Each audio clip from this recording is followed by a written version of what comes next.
नमस्कार दोस्तों, आज की हमारी कहानी है प्लॉट। शाम को आते हुए राशन लेते आना और हाँ, मुन्ना के स्कूल में फीस भरनी है, उसके लिए पैसे देते जाओ। बीवी की इस मांग पर जेबें उल्टी करके दिखाने के सिवा राम के पास कोई दूसरा उत्तर नहीं था। माथे पर चिंता की सिकनों के साथ सवेरे तो राम भाई अपने काम पर निकल गया, लेकिन उस शाम उसने पूरे परिवार के सामने इस आर्थिक संकट को दूर करने का एक उपाय सोचा। क्यों ना हम उस प्लॉट को बेच दें जिसे बाबूजी ने गौरी को शादी में देने के लिए खरीदा था। बेटी को दी हुई चीज वापस नहीं मांगते, पाप लगता है। गौरी का जन्म होते ही घर खुशियों से भर गया था। तभी तुम्हारे बाप ने तय कर लिया था कि ये प्लॉट गौरी का है, जो उसे उसकी शादी में दे दिया जाएगा। माँ ने अपना विरोध जताते हुए कहा, कौन सी बेटी? वो बेटी जो प्रेम विवाह कर घर की इज्जत को खाक में मिलाकर और पिताजी की अंतिम यात्रा में भी न शामिल हुई। राम ने टोंट मारते हुए कहा, मेरा मुंह मत खुलवा। हाँ, यहाँ कौन नहीं जानता कि गौरी को उस दिन गली के नाके से ही लौटा दिया गया था और उससे अपने पिता से आखिरी बार मिलने का हक भी छीन लिया गया था। माँ ने बेटी का पक्ष लेते हुए कहा। माँ के इस बात से दोनों बेटे चुप हो गए। न बड़ा बेटा कुछ बोल पाया, न छोटे के मुंह से कोई शब्द फूटा। थोड़ी देर की शांति के बाद छोटा भाई श्याम बोला, प्लॉट बेच तो देंगे, पर क्या गौरी कागजात पर दस्तखत करेगी? मुझे नहीं लगता वो हमारा भला सोच भी सकती है। आखिर है तो औरत जात, पुरुषों की परिस्थिति कैसे समझ पाएगी? काफी वाद विवाद और सोच विचार के बाद सब इस बात पर सहमत हुए और पड़ोस के मोहल्ले की गौरी की दोस्त को बुलाकर गौरी को घर आने का न्योता दे दिया गया। अगले दिन सुबह से गली के नाके पर खेल रहे राम के लड़के की बुआ आ गई की आवाज सुन घर वाले चौकन्ने हो गए। दोनों भाई मन में द्वेष और नफरत के साथ उसको कैसे घर में आने के लिए कहें, इसी दुविधा में थे। वो कहते, न जरूरत के वक्त गधे को भी बाप बनाना पड़ता है। उसी कहावत के हिसाब से दोनों भाई बहनों से बात करने के लिए तैयार हुए। दरवाजे पर जब बेटी और दामाद ने पूरे 7 साल बाद कदम रखा तो माँ की आंखें भर आईं और दोनों को बड़े प्यार से घर के अंदर लेकर आई।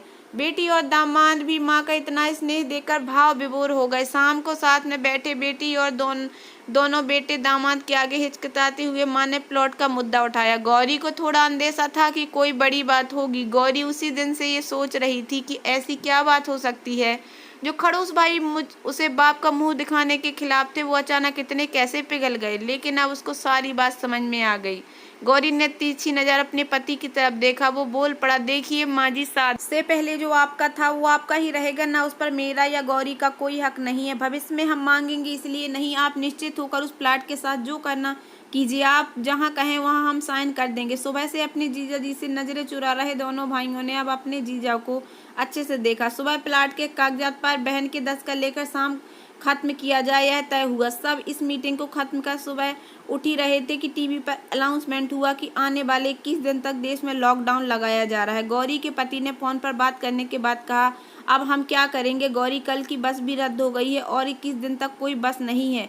हम तो फंस गए। इस खबर से दोनों भाई बहुत निराश हो गए, क्योंकि एक तो उनकी आमदनी कम थी और 2 लोगों का और खाने पीने का बोझा बढ़ गया था। लेकिन माँ अंदर ही अंदर खुश थी, क्योंकि इतने वर्षों बाद घर वापस लौटी बेटी इसी बहाने कुछ दिन आराम से उसके साथ रह पाएगी। दोनों भाई छूटक सब्जी और फल बेचा करते थे। कुछ दिनों में ही लॉकडाउन के चलते और कोरोना वायरस के चलते लोगों ने उनकी सब्जियां और फल खरीदना बंद कर दिए।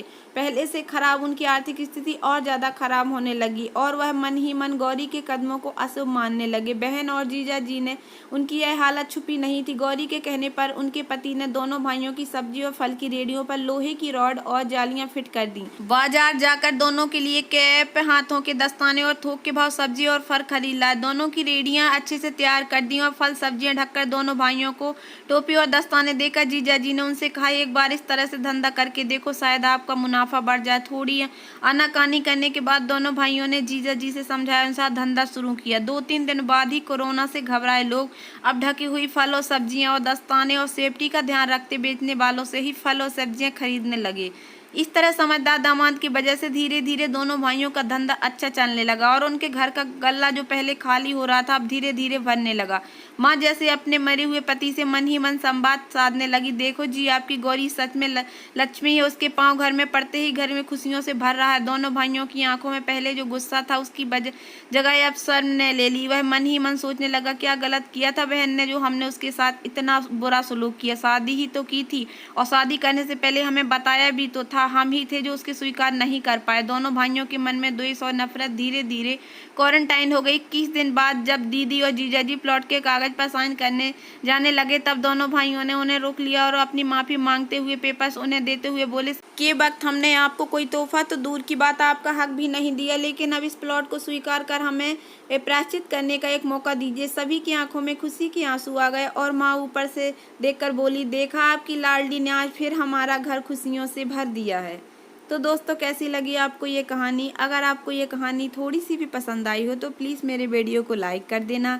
चैनल पर नए आए हो तो प्लीज़ सब्सक्राइब कर लेना और ज़्यादा से ज़्यादा शेयर करना। धन्यवाद दोस्तों।